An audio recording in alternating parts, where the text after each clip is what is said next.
നമ്മൾ ഇത്രയും നേരം നമ്മൾ 3 വചനങ്ങളാണ് കേട്ടത്. യോഹന്നാന്റെ സുവിശേഷം 14-ാം അധ്യായത്തിൽ നാം കേട്ടത്. ഒന്നാമത്തെ വചനം ഉണ്ടായിരുന്നു യോഹന്നാന്റെ സുവിശേഷം 14:18. ഞാൻ നിങ്ങളെ അനാഥരായി വിടുകയില്ല, ഞാൻ നിങ്ങളുടെ പക്കലേക്ക് വരും. ഈശോയുടെ വാഗ്ദാനമാണ്. രണ്ടാമത് നമ്മൾ കേട്ട വചനം എന്താണ്? യോഹന്നാന്റെ സുവിശേഷം 14-ാം അധ്യായം 1-ാമത്തെ വാക്യം. നിങ്ങളുടെ ഹൃദയം അസ്വസ്ഥമാകേണ്ട, ദൈവത്തിൽ വിശ്വസിക്കുക, എന്നിലും വിശ്വസിക്കുക. നമ്മൾ മൂന്നാമത് കേട്ട വചനം എന്താണ്? യോഹന്നാൻ 14:14. ഒരിക്കലും മറന്നു പോകാൻ നമുക്ക് സാധിക്കില്ല, കാരണം ആ നമ്പർ നിർത്തിയാണ്. 14 മറന്നാൽ മതി. 14 യോഹന്നാൻ. അതെന്താണ്? നിങ്ങൾ എന്റെ നാമത്തിൽ ചോദിച്ചാൽ ഞാൻ നിങ്ങൾക്കത് ചെയ്തു തരുന്നതാണ്. ഇത് ഈശോയുടെ വാഗ്ദാനമാണ്. ഈ വാഗ്ദാനത്തിൽ വിശ്വസിച്ചുകൊണ്ട് നമ്മളിപ്പോൾ ഈശോയെ പ്രാർത്ഥിക്കാൻ പോകും.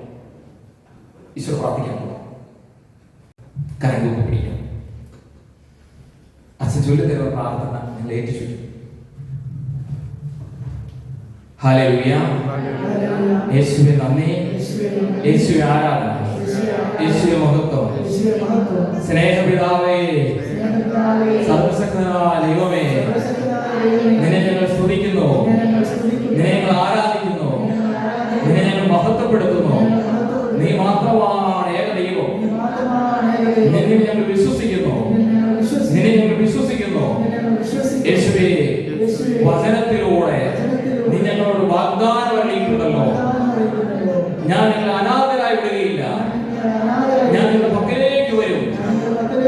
നിങ്ങൾ എന്നോട് എന്റെ പിതാവിന്റെ നാമത്തിൽ എന്തെങ്കിലും ചോദിച്ചാൽ ഞാൻ നിങ്ങൾക്ക് അത് ചെയ്തു തരും. നിങ്ങളുടെ ഹൃദയം അസ്വസ്ഥമാകേണ്ട, ദൈവത്തിൽ വിശ്വസിക്കുവിൻ, എന്നിലും വിശ്വസിക്കുവിൻ. ഈശോയെ, എന്റെ ജീവിതത്തെ നിന്റെ കരങ്ങളിൽ സമർപ്പിക്കുക. ഈശോയെ, അനുഗ്രഹം വിളമ്പാൻ പറ്റുന്ന ഒരു പാത്രമാക്കി എന്നെ മാറ്റണമേ. ഈശോയെ, എന്റെ ജീവിതത്തെ നീ കാണണമേ, എന്റെ കുടുംബത്തെ ഈശോയെ നീ കാണണമേ, എന്റെ ജീവിത പങ്കാളിയെ കാണണമേ, എന്റെ മക്കളെ കാണണമേ. ഈശോയെ, ആത്മീയമായ എന്റെ അവസ്ഥാവിശേഷങ്ങളെ, കുറവുകളെ പരിഗണിക്കാതെ എന്നെ അനുഗ്രഹിക്കണമേ. ഈശോയെ, ഭൗതികമായ മേഖലകളിൽ എനിക്ക് വന്നിട്ടുള്ള വീഴ്ചകളിലേക്ക് ഈശോയെ നയനമയക്കണമേ, കൃപ വർഷിക്കണമേ. കാലം സ്തുതിക്കുന്നു. Hallelujah, hallelujah, hallelujah, hallelujah, hallelujah, hallelujah.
യേശുവേ നന്ദി, യേശുവേ ആരാധന.